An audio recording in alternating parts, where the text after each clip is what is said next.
Live from New Delhi, you're watching DD India News Hour, India's voice to the world. I'm Siddharth Bharadwaj. Coming up in the next hour. Israel rejects global calls for a ceasefire with Lebanon's Hezbollah. Vows fight at full force until victory hits Beirut again. India's External Affairs Minister participates in IPSA BRICS Foreign Ministers meeting on the sidelines of UNGA, emphasizes on UN Security Council reforms, multipolarity and fight against terrorism.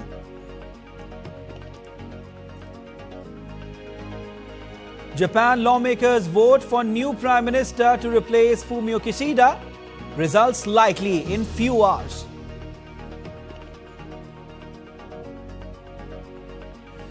Hurricane Helene makes landfall in Florida as Category 4 storm. Fears of widespread damage. One of the most powerful storms to hit the US state.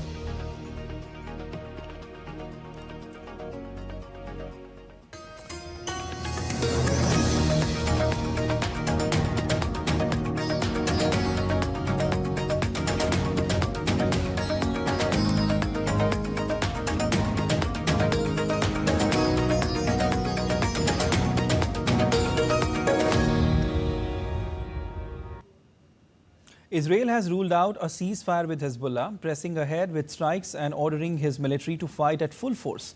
Israeli Prime Minister Benjamin Netanyahu said that Israel will keep hitting Lebanon's Hezbollah with full force until residents in north of Israel can go back to their homes safely.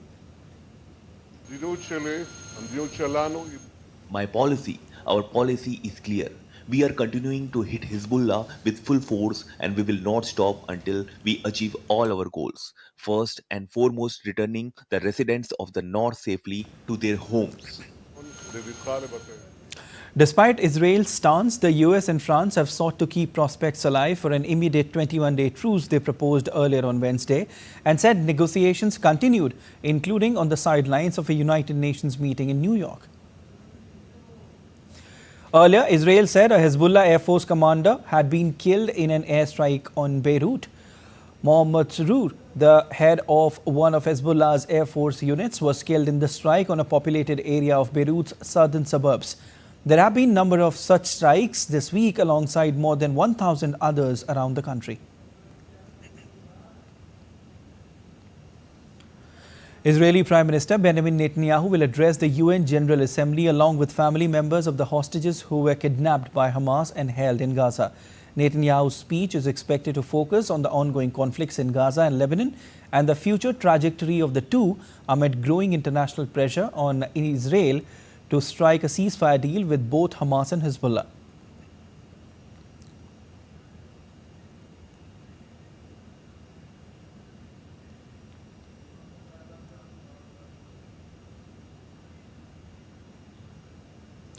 British Prime Minister Keir Starmer met Lebanese Prime Minister Najib Mikati on the sidelines of the UN Assembly in New York.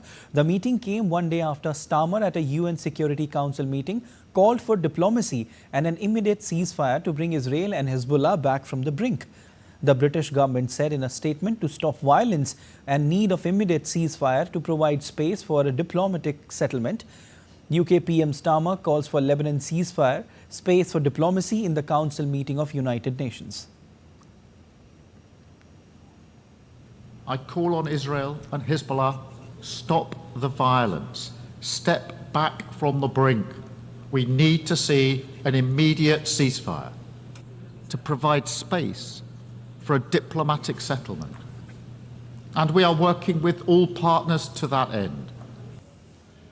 French President Emmanuel Macron and Canadian Prime Minister Justin Trudeau on Thursday expressed their shared vision for a ceasefire in Lebanon. Emmanuel Macron and Justin Trudeau hold a joint news conference in Montreal. Both countries reiterated calls for a ceasefire in Lebanon and Gaza after Israel rejected global calls for a ceasefire with the Hezbollah movement. The two nations also announced they would strengthen their defense partnership and support for Ukraine. Macron said he would do everything to ensure that this proposal is accepted, including calling another meeting of the UN Security Council. Trudeau also repeated calls for Canadians in Lebanon to leave the country.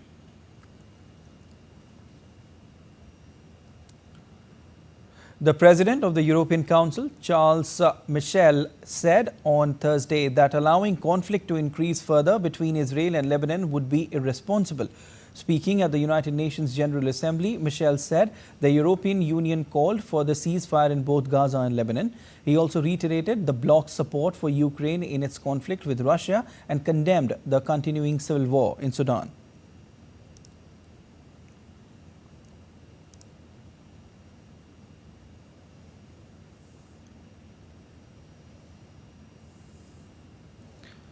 Lebanese Foreign Minister Abdullah Abu Habib has emphasized the urgent need for a ceasefire between Israel and Hezbollah. The Foreign Minister stated that the situation poses a constant threat to his country and called for immediate international support and dialogue to prevent further escalation in Lebanon. His comments came after Israel rejected global calls for a ceasefire, defying its biggest ally in Washington as an attempt to avoid giving answers on strikes that have killed hundreds in Lebanon.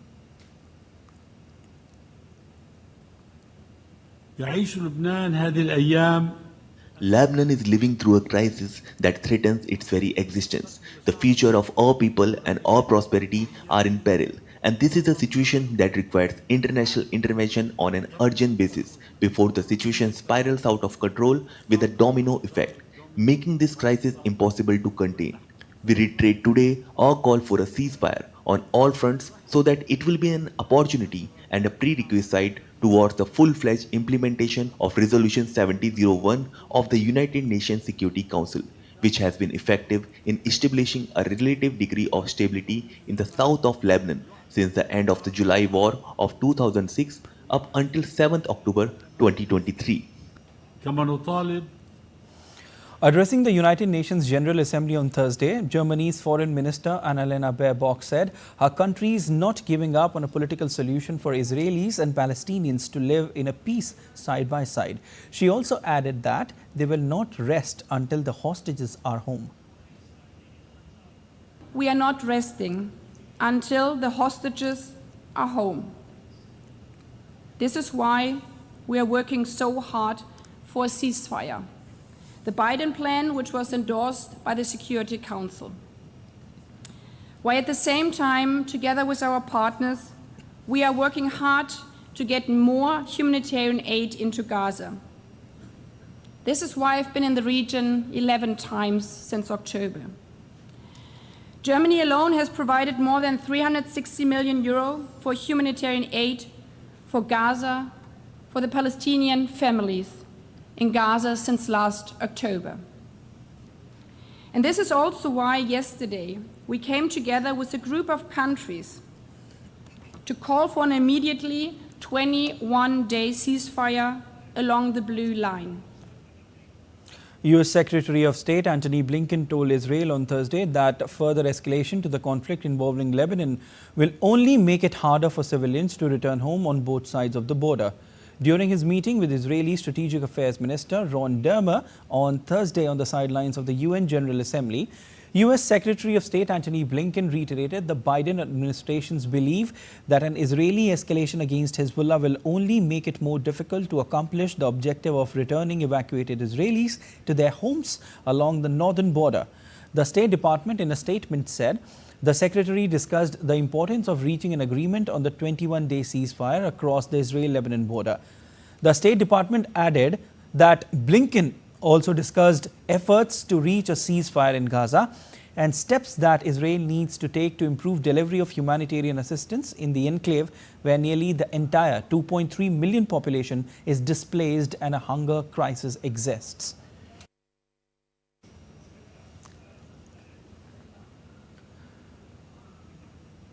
And the 79th session of the United Nations General Assembly marks a crucial milestone in the global efforts to accelerate progress towards the 17 Sustainable Development Goals. The UN Department of Global Communications is holding its flagship SDG Media Zone during the high-level week that began 23rd of September and runs till Friday, with in-depth interviews and dialogues on global issues. The UNGA President, Philemon Yang, chaired the 23rd Ministerial Meeting on landlocked developing countries on Friday. The meeting highlighted the unique challenges the landlocked developing countries face. Yang stated that LLDCs need reliable partners and their future depends on strong global partnerships.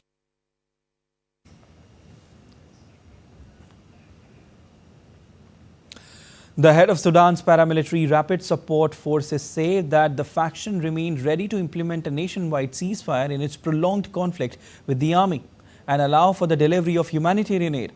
In an address to the UN General Assembly in New York, Sudanese Army Chief Abdel Fattah al-Burhan accuses countries in the region of providing the paramilitary rapid support forces with funding and mercenaries for their own political and economic benefit. Countless crimes have been committed: ethnic cleansing, forced displacement, and genocide.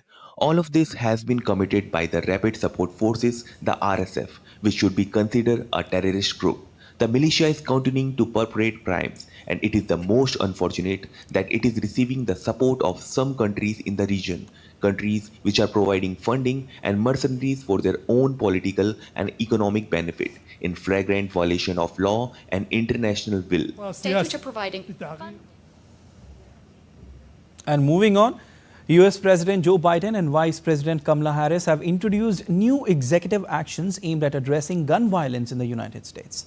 During a White House event, Biden signed an executive order focused on reducing the psychological impact of active shooter drills in schools and addressing the increased use of 3D printed devices that convert guns into automatic weapons.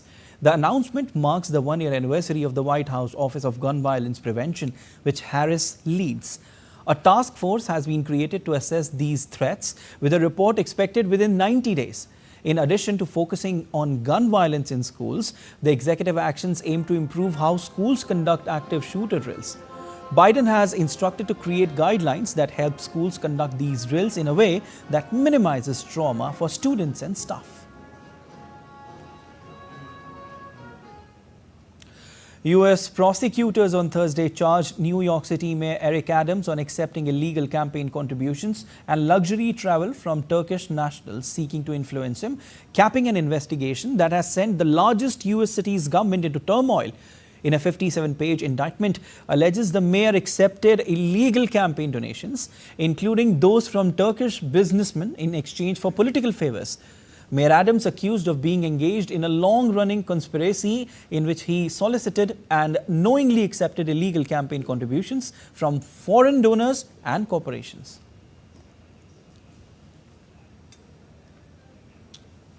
And still to come on DD Indian News Hour. US Vice President Kamala Harris pledges support for Ukraine in a meeting with President Zelensky. Hurricane John strengthened once again as it hurled rain at Mexico's southwestern coast, dotted with ports and tourists' hot spots. And a giant baby king penguin from Australia becomes the new internet sensation. Why? We'll tell you. Stay with us.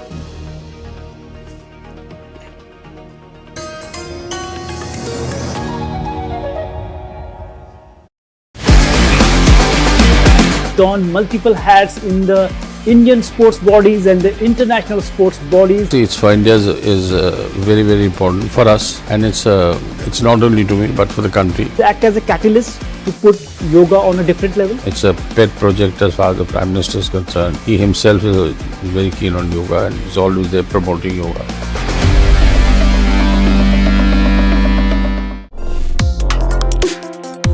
Complex issues, hidden agendas, twists and turns, strategic games. We think all dots are linked. We just need to connect them.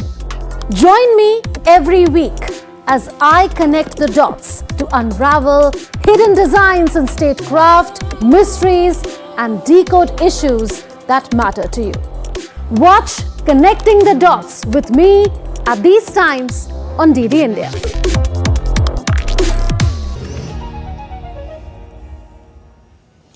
You're watching DD India News Hour. I am Prasar Bharati. Now, former US President Donald Trump is set to meet with Ukrainian President Volodymyr Zelensky on Friday at Trump Tower in New York. The Republican nominee's announcement followed Zelensky's events at the White House Thursday with President Joe Biden and Vice President Kamala Harris. The meetings coincide with the visit of Zelensky to the US for the United Nations General Assembly. Trump's comments came after Zelensky wrote to Trump asking for a meeting to discuss Ukraine's pursuit of a just peace. Trump also raised the idea of making a deal with Iran aimed at ending hostilities if he is elected president. US Vice President Kamala Harris met with Ukrainian President Volodymyr Zelensky at the White House. Democratic presidential candidate said on Thursday proposals that would give up large parts of Ukraine's sovereign territory are proposals for surrender, not peace. Meanwhile, Zelensky emphasized the urgent need to bolster Ukraine's air defenses, stating it would save thousands of lives and reduce Russian terror to zero.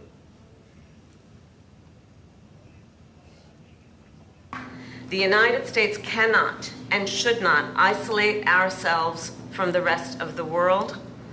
Isolation is not insulation. So then, the United States supports Ukraine not out of charity, but because it is in our strategic interest. We will continue to provide the security assistance Ukraine needs to succeed on the battlefield. We have to end this war. We need a just peace, and we must protect our people, Ukrainian families, Ukrainian children, and everyone from Putin's civil. And we are grateful to America for supporting Ukraine all along. We need to urgently strengthen Ukraine's air defense to save thousands of lives and reduce Russian terror to zero. It's achievable. Thank you again. Thanks, America. Thanks to you, Madam Vice President. Earlier, Ukrainian president held talks with US President Joe Biden at the White House on Thursday. The US president has announced more than $8 billion in military assistance for Ukraine. The aid includes the first shipment of a precision-guided glide bomb called the Joint Standoff Weapon with a range of up to 130 kilometers. The medium-range missile gives Ukraine a major upgrade to the weapons it is using to strike Russian forces, allowing the Ukrainians to do it at safer distances. Zelensky thanked Biden for his support. I'm proud to announce a new $2.4 billion package of security assistance. I've also directed the Pentagon to allocate all the remaining security assistance funding that has been appropriated for Ukraine, period, by the end of my term, which is January 20. We deeply appreciate that Ukraine and America have stood side by side from the very first moments of this terrible Russian invasion. Your determination is incredibly important for us to prevail. President Biden and Ukrainian President Volodymyr Zelensky will meet again on October 12 in Germany. White House National Security Communications Advisor John Kirby said the two leaders will discuss Zelensky's peace plan in their next meeting.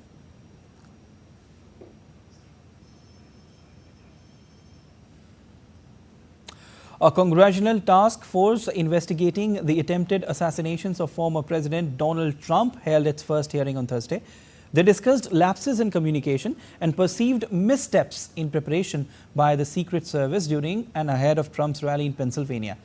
One of the task force members described it as an abject historical failure on the part of the Secret Service for not securing the area well enough and also not removing the president when a suspicious person was identified.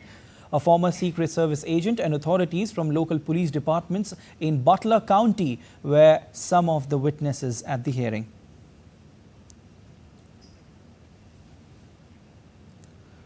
The governing party of outgoing Japanese Prime Minister Fumio Kishida holds a key vote Friday that will establish a new national leader.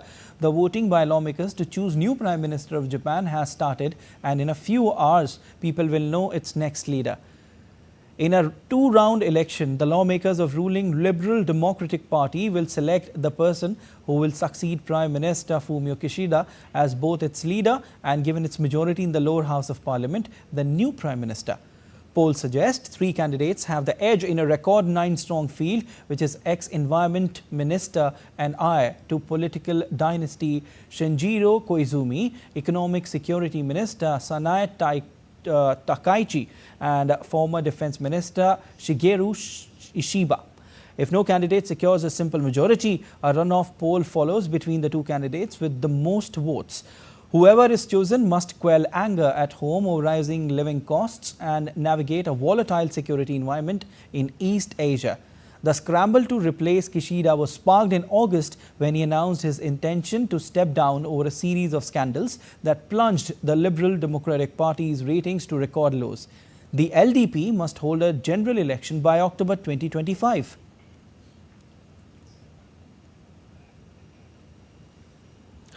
Myanmar's ruling military on Thursday urged its armed opponents to abandon what it called terrorism and join the political fold in a general election next year in an unexpected outreach to its enemies that was quickly rebuffed.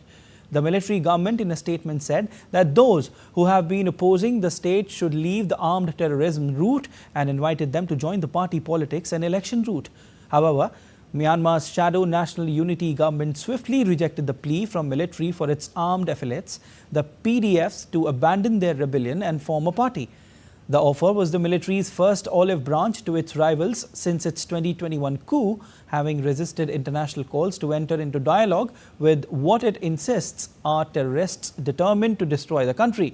Myanmar is locked in a civil war with the junta fighting on multiple fronts against an armed resistance movement, the People's Defense Forces, which are loosely allied with several ethnic minority rebel groups with a bitter history with the military.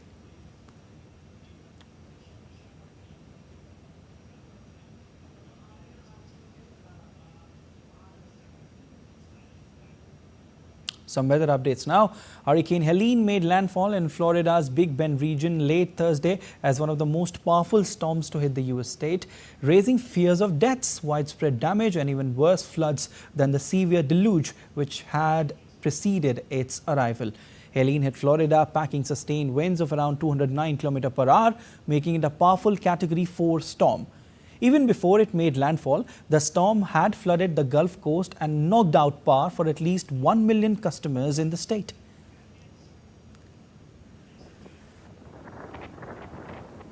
Officials pleaded with residents in the path of storm to heed mandatory evacuation orders or face life-threatening conditions. Strong rain bands were whipping parts of coastal Florida, and rainfall had already lashed Georgia, South Carolina, central and western North Carolina, and portions of Tennessee. Atlanta, hundreds of miles north of Florida's Big Bend, was under a tropical storm warning. The governors of Florida, Georgia, Alabama, and the Carolinas and Virginia have declared emergencies in their states. Georgia Governor Brian Kemp warned that Hurricane Helene could be deadly and can cause landslides.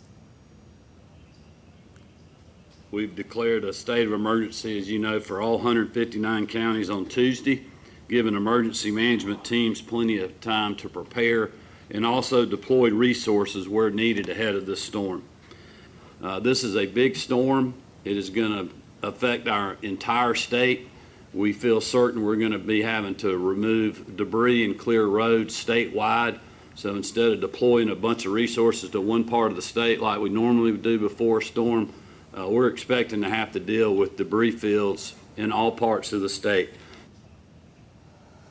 Hurricane John strengthened once again on Thursday as it hurled rain at Mexico's southwestern coast, dotted with ports and tourist hotspots. John was hurling rain across the Mexican state of Guerrero after already hitting the state earlier in the week in a strike that uprooted trees, knocked out power to tens of thousands, and triggered deadly landslides that crushed houses. Members of the Public Security Secretariat of Guerrero in southwestern Mexico stepped in to assist citizens affected by the impact of Hurricane John. Officers used ropes to help locals cross streets flooded by heavy rains in the region. Authorities also urged residents to take all precautions a day after a rising tide battered beachfront restaurant in Acapulco.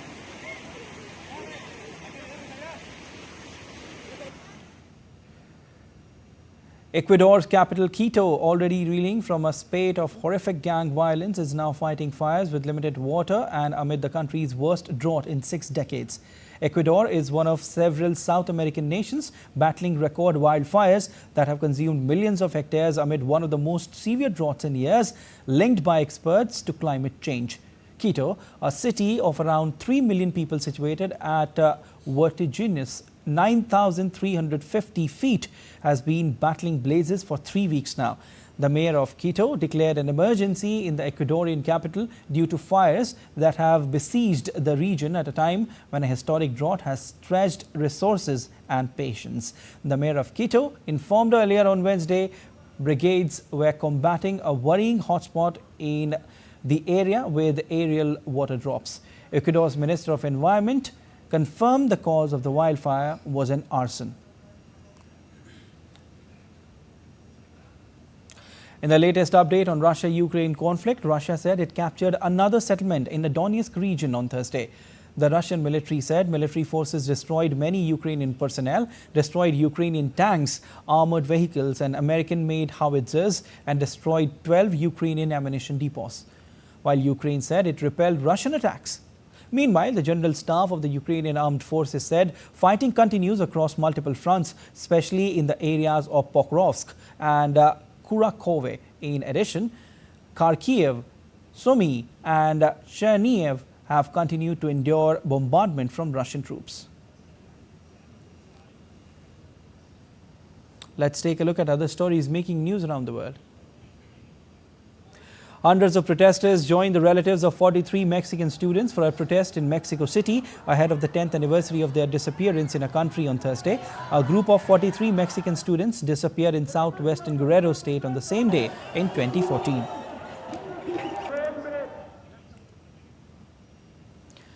A 125-year-old Claude Monet painting titled Nymphaeus sold for $30 million in Hong Kong at the Christie's auction house. The painting remained in Monet's family for decades after his death, in fact, in 1926, before landing in a private collection and making its auction debut. In order to celebrate the World Tourism Day, Indonesia offers the concept of sustainable tourism through various tourist destinations.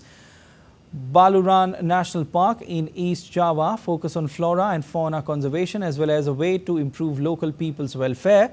Furthermore, at the Umbul Ponggok in Central Java, tourists can join diving practice sessions, take underwater pictures and engage in snorkeling. A giant baby king penguin from Australia becomes the new internet sensation from Animal Kingdom. Pesto is the largest chick sea life Melbourne. The 9-month-old chick named Pesto is drawing hundreds of visitors to the Sea Life Melbourne Aquarium and has gained billions of fans on social media.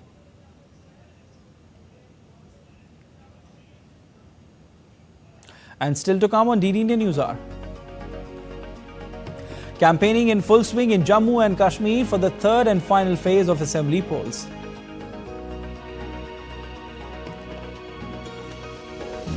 India's Defence Research and Development Organization is participating in 5th edition of Asian Defence and Security Exhibition 2024.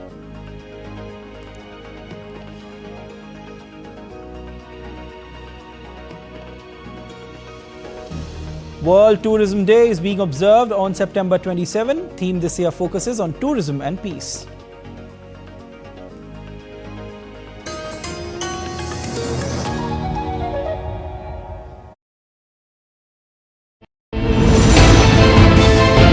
Geopolitics and trade deals. Economic challenges amid development. Hard work and the path to prosperity. It's the economy, always. Between walkers, money is what money does and says. Supply creates its own demand. Between the bulls pulls and bears tears. When supply chains globalization and India rises to the podium. We'll get you centered with the Economic Brief at 8 p.m. every Thursday on DD India.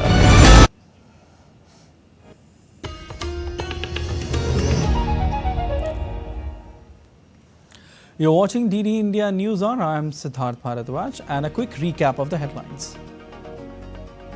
Israel rejects global calls for a ceasefire with Lebanon's Hezbollah, vows fight at full force until victory, hits Beirut again.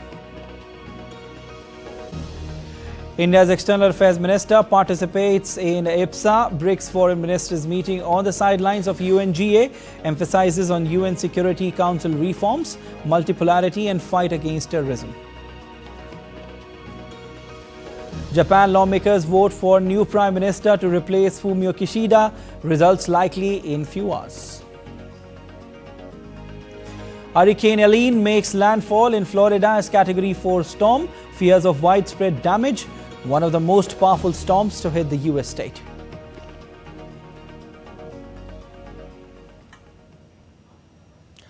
India's External Affairs Minister Dr. S. Jaishankar underscored the significance of BRICS for multipolarity and global diversity. Speaking at the BRICS Foreign Ministers meeting on the sidelines of UNGA, Dr. Jaishankar emphasized the need to reform multilateralism and strengthen development. Dr. Jaishankar also stressed achieving sustainable development goal targets during the BRICS meeting. The discussions focused on overcoming poverty, addressing debt and promoting fair trade. Ministers of IPSA group made up of India, Brazil and South Africa held a meeting in New York on Thursday and consulted on Security Council reforms as it acquire greater urgency. The ministers also agreed to leverage international cooperation to ensure food security and nutrition at the global level. The group agreed to strengthen, expand and promote the IPSA fund, and during the meeting, the minister condemned terrorism in all its forms and manifestations.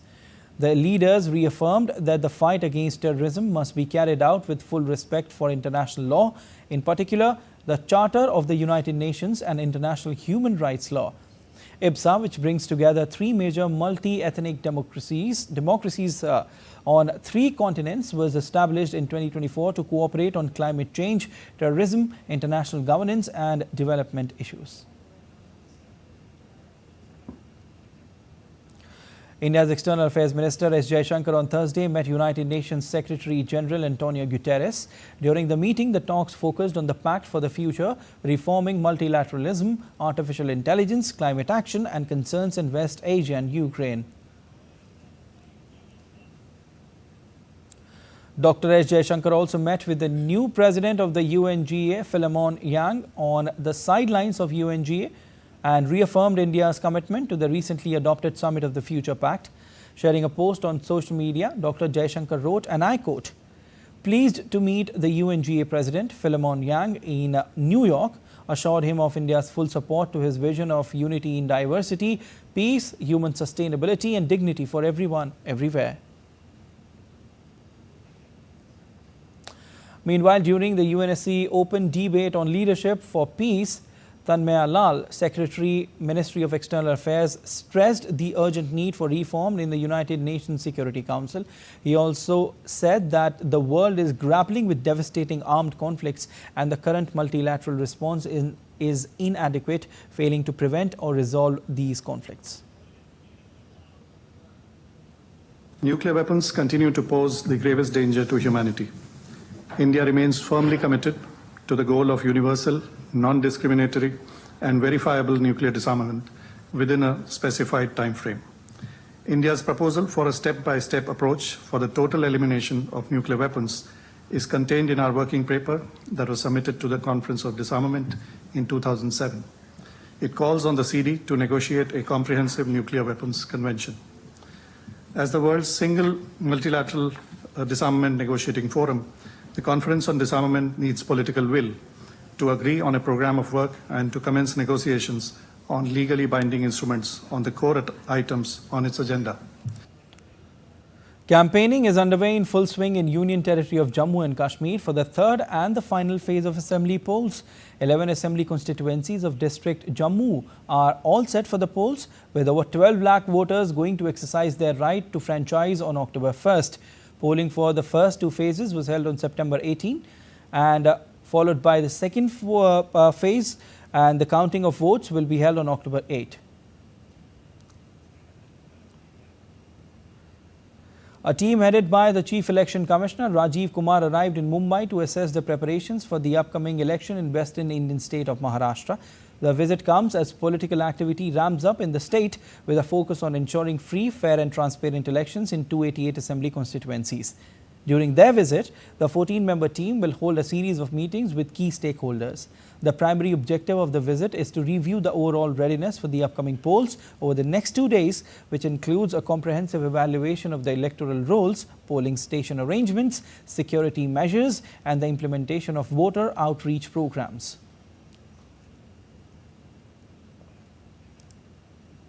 India's Defence Research and Development Organization is participating in the 5th edition of the Asian Defence and Security Exhibition 2024. The 3-day exhibition of air, sea and land technologies is being held at World Trade Center, Metro Manila in Philippines. ADAS 2024 is premier expo for manufacturers, distributors or agents in the defence, security or disaster management industries to showcase the world's most advanced technologies, systems, hardware and electronic warfare.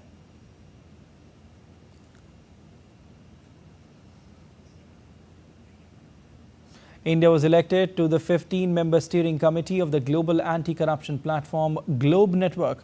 India was elected to the steering committee after a multi-stage voting process during the ongoing 5th plenary meeting of the Global Operational Network of Anti-Corruption Law Enforcement Authorities in Beijing. Having 121 member countries and 219 member authorities, the Globe Network has 1 chair, 1 vice chair and 13 members in the steering committee for providing leadership.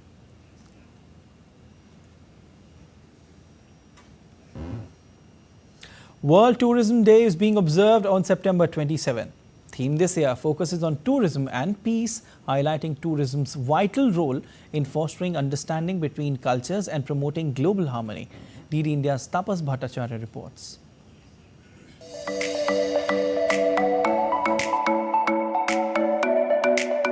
World Tourism Day is celebrated annually on September 27th, raising global awareness of tourism's social, cultural, political and economic importance. Established by the World Tourism Organization in 1979, this day marks the anniversary of the adoption of the United Nations World Tourism Statutes in 1970. This year, the theme is Tourism and Peace, highlighting the tourism's vital role in fostering understanding between cultures and promoting global harmony. As people travel and connect with diverse communities, barriers are broken and tolerance grows. Tourism contributes to peace by creating jobs, supporting local economies, and encouraging sustainable practices. Governments around the world, including India, are working to enhance tourism's impact. The e-visa facility in India, allowing nationals from 167 countries to apply online with reduced fees, making travel more accessible. Today, our airports, Delhi, Mumbai, Hyderabad, Bangalore, these are world-class airports. They are better than any airport in the world. So when a person lands, he's amazed to get the first impression. The Swadesh Darshan scheme, which develops theme-based tourist circuit across the country. As of 2024, 73 projects have been completed. What Modi ji has started, the religious movement. After the Ayodhya temple, India can become the spiritual destination of the world. We are the birthplace of 4 great religions, Hinduism, Buddhism, Sikhism and Jainism.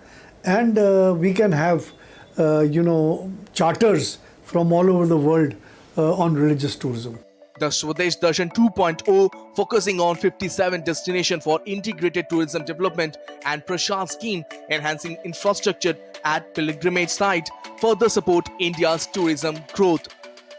Tourism is more than travel. It's a path to understanding, connection and lasting peace. Celebrate World Tourism Day and join the movement towards a more peaceful and sustainable future. With Kanpur, this is Prasar Bharati for DD India from Delhi. Let's take a look at other stories making news. The West Bengal Junior Doctors Forum, spearheading the movement against the gruesome rape and murder of a female junior doctor at RG Kaur Medical College and Hospital, will announce its next course of action in the matter at a mass convention to be organized today. Currently, the junior doctors are attending only the emergency services duties and participating in the medical camps after they called off their cease work movement earlier this month. Towards enhancing cooperation with the USA, the Indian Air Force successfully conducted the 25th edition of Indian Air Force United States Air Force Executive Steering Group meeting. The visit by the USAF delegation, led by Deputy Commander Pacific Air Forces, and the subsequent talks highlighted the close ties between the two countries and close cooperation between the two services. India's Ministry of Health and Family Welfare has issued an advisory asking states and union territories to undertake appropriate activities to make communities aware of the monkeypox disease. The ministry requested the states to develop a surveillance strategy. It also provided a list of laboratories operationalized for testing. Northern state of Uttar Pradesh leads the way in afforestation with the Ek Ped Maa Ke Naam initiative, while northwestern state of Rajasthan surpasses targets by over 2.5 times with Ek Ped Maa Ke Naam campaign through community engagement. The campaign was launched by Prime Minister by planting a peepal sapling at Buddha Jayanti Park in New Delhi on World Environment Day.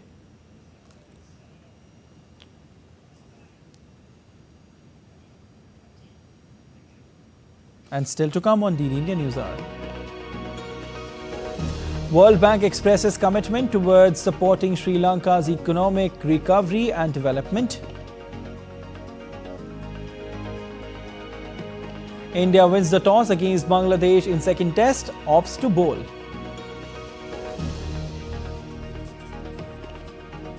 Fans gather to celebrate as the iconic superhero Batman honored with a star on Hollywood Walk of Fame.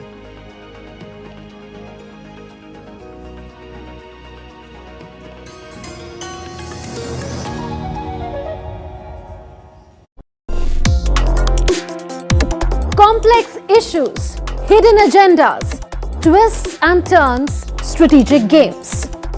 We think all dots are linked. We just need to connect them. Join me every week as I connect the dots to unravel hidden designs in statecraft, mysteries, and decode issues that matter to you. Watch Connecting the Dots with me at these times on DD India.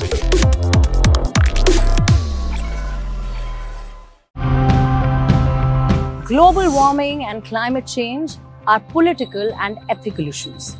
They're issues of rights, of equality, and of justice. Let's take a look at some of these questions that surround the idea of climate justice. We have to move to green energy, which is solar and wind and all others. And therefore, we cannot have such a large area for conservation of the GIB. Art doesn't sort of hit you on the head and sort of make you feel defensive. It proposes, and then the viewer can take away an idea, a thought, and hopefully act on it to make a bit of a difference. They had a show called Shubh Kaal, and it was one of their oldest radio programs. So I used that show as my platform and started to work on creating content around climate change for this particular show.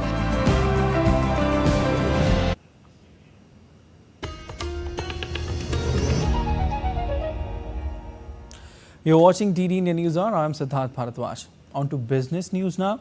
Stocks in Asia extended gains as risk appetite across financial markets got a further boost as US benchmarks hit fresh records. The show lifted Asian shares to two-year highs. The yen retreated to three-week lows ahead of leadership contest of Japan's ruling Liberal Democratic Party on Friday, as investors look to gauge what it could mean for the country's rate hike path. Hong Kong's market index also surged 2.7% and was up 12% for the week, the best performance since 2009. Asia Pacific shares outside Japan gained 1.1% to its highest level since February 2022.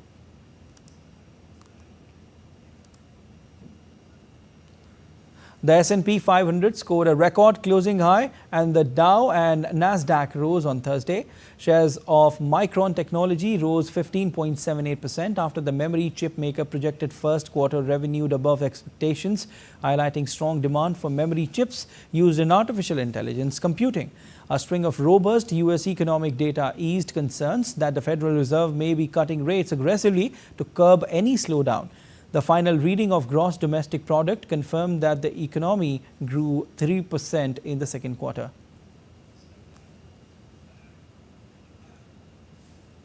US President Joe Biden has signed the stopgap bill averting an imminent shutdown. The stopgap expending bill will extend government funding until December 20th. Biden's signing of the bill came one day after the House and Senate passed the legislation with sweeping bipartisan majorities in both chambers. The bill also provides an additional $231 million for Secret Service for operations necessary to carry out protective operations, including the 2024 presidential campaign and national special security events. World Bank has expressed commitment towards supporting Sri Lanka's economic recovery and development. In a letter addressed to Sri Lanka's newly elected President Anurakumara Dissanayake, the World Bank recognized that the country's economic reset requires the state's continued attention and added that the opportunities for growth, prosperity and development are equally significant. Earlier this week, Managing Director of the International Monetary Fund, Kristalina Georgieva, said that the IMF is looking forward to working with Sri Lanka's newly elected president. President Dissanayake had said that his government will initiate discussions with the IMF immediately to take forward the ongoing program and conclude a deal with its external creditors for debt relief. The leader has pledged to ensure better living conditions for the common man by relaxing austerity measures as the country makes efforts to recover, even as the external debt restructuring process is in its final stages. International Monetary Fund's board approved a long-awaited $7 billion bailout deal for the struggling Pakistan economy on Thursday. The IMF said the new program will require sound policies and reforms to strengthen macroeconomic stability and address structural challenges alongside continued strong financial support from Pakistan's development and bilateral partners. An immediate disbursement of about $1 billion will take place as per an IMF statement.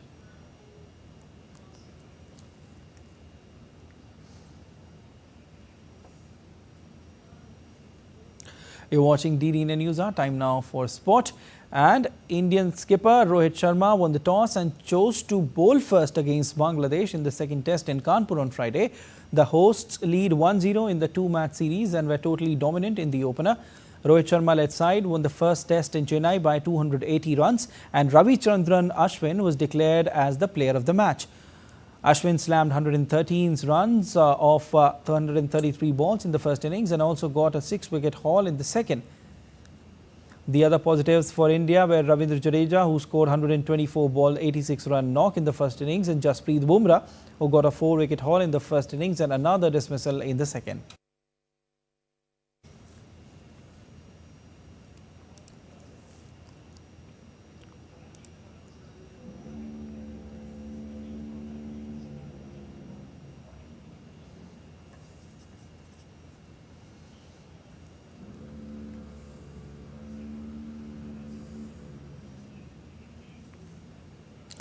All right, DD India's Narayan Singh joins us to give us more details on what is happening in the match and how this time around Bangladesh is looking at this particular match. Hi, a very good morning to you, Narayan. As I see here, it's 12-0 Bangladesh. India won the toss, opted to bowl. What do you think about Bangladesh strategy this time around, Narayan? You know, they lost by a heavy margin in the last match, 280 runs, heavy defeat. Do you think this time around they have come stronger or with some particular strategy against India? Good morning, Siddharth. If you talk about this match, India already 1-0 up and definitely they will look to wrap up the series and maintain their record of the they have maintained. They were on a 17-match series unbeaten streak at home and they will look to carry forward that thing. But if we talk about this match, both the teams have read the conditions differently, considering the fact that Bangladesh here bought 3 spinners and with 2 pacers, while India were unchanged and they bought 2 2 spinners and the 3 pacers, and we know that last night there were showers and match was also delayed due to wet outfield, and so Rohit Sharma said that they are trying to use the conditions better here, and because the conditions are wet, and we know that definitely because there is the black soil in the Kanpur, and we know that there is a bit assistance for the spinners in the black soil. So we are hoping all in all Bangladesh will also try to do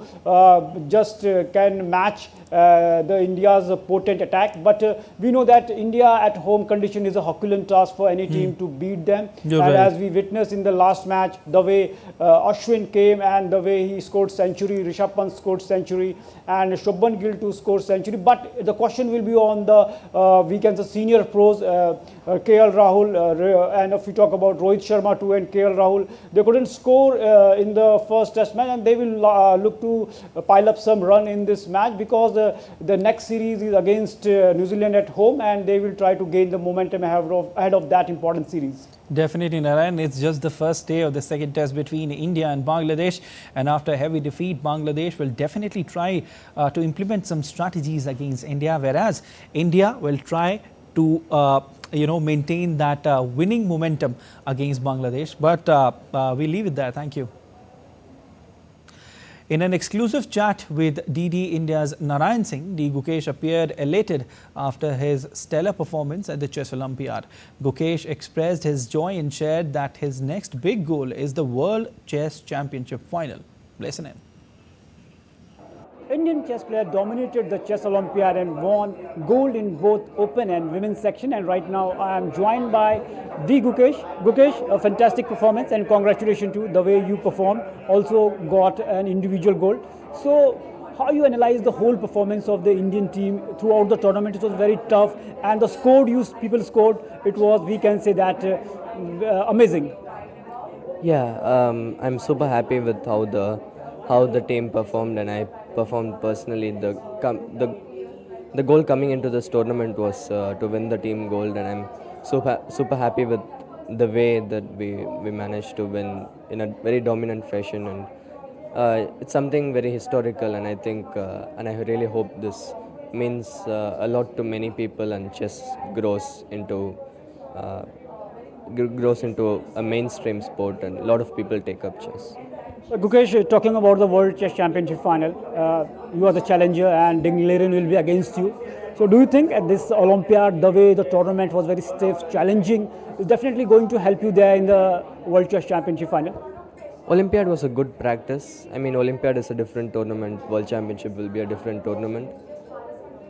I'm super happy with the Olympiad, and the match will be a different experience. So I'm just trying to do the right things, trying to stay focused, disciplined, and I'm just going to go there and work hard and play good chess, and let's hope for the best. Which was the turning point, do you think, that in this Chess Olympiad for the Indian team, especially for the open section? One important moment is probably our match against China, where we managed to beat them in a very close match, and that really lifted the morale of the team, and that put us in a very good situation. So I would say again for the open it was against China, and for the women again in the last 2 rounds I was super impressed with how they came back after those minor setbacks that they had, and despite the last time this happened, something very similar happened to them, but this time they showed character. They came and they showed that yes, professionals, and they can do it despite the setbacks. So I'm super happy with both open and women. You people also met with the PM of the country. So how was that experience? Can you share that experience with us? Yeah, it was a very nice experience, and it was really nice of the Honorable Prime Minister Modi ji sir to meet us despite his busy schedule, and we had a nice conversation. I learned a lot, and it was really inspiring. Thank you. Thanks, Gukesh, and congratulations for your next World Chess Championship. So Gukesh is saying that now he is ready to face Dinglaren of China in the final of the World Chess Championship final, and hoping that the kind of performance he delivered in the Olympiad, definitely he will once again rule the roost and will become a world champion from India. With camera person Kumar Datta, Narayan Singh, DD India, Delhi. And fans gathered to celebrate as the iconic superhero Batman was honored with a star on the Hollywood Walk of Fame. The event recognized Batman's enduring legacy with actors like Adam West and Christian Bale embodying the hero. The star marked Batman's global influence in entertainment history. Let's take a look. Batman, the iconic superhero, received his own star on Hollywood Walk of Fame, drawing fans who lined Hollywood Boulevard to honor the beloved character. Somebody look straight ahead, please.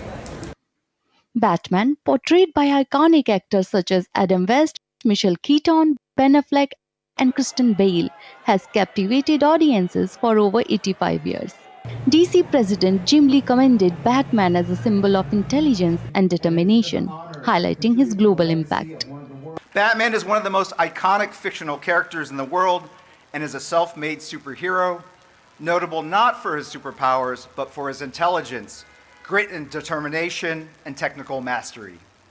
Today, Batman's star is being honored in the category of motion pictures, but in many ways, Batman is a star in all 5 of the recognized categories of the Walk of Fame. Yes! Batman's sidekick, Burt Ward, who played Robin in the original Batman TV series alongside legendary Adam West, was also present at the event. Not only did Batman become the first superhero to earn a star on the Walk of Fame, but he also secured a spot in the Guinness Book of World Records for his achievement.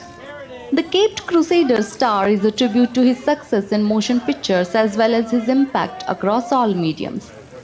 Sujata Locha for DD India. That's all for this edition of DD India News Hour, but let us know your thoughts on the news of the day. For those on the go, you can get all the latest news and updates from India and across the world on DD India mobile app. The app is available on both Android and iOS platforms, and you can scan the QR code on the screen to download now. We'll be back with more news as it breaks here on DD India. I'm Siddharth Bharadwaj. From all of us here in Delhi, thanks for watching DD India News Hour.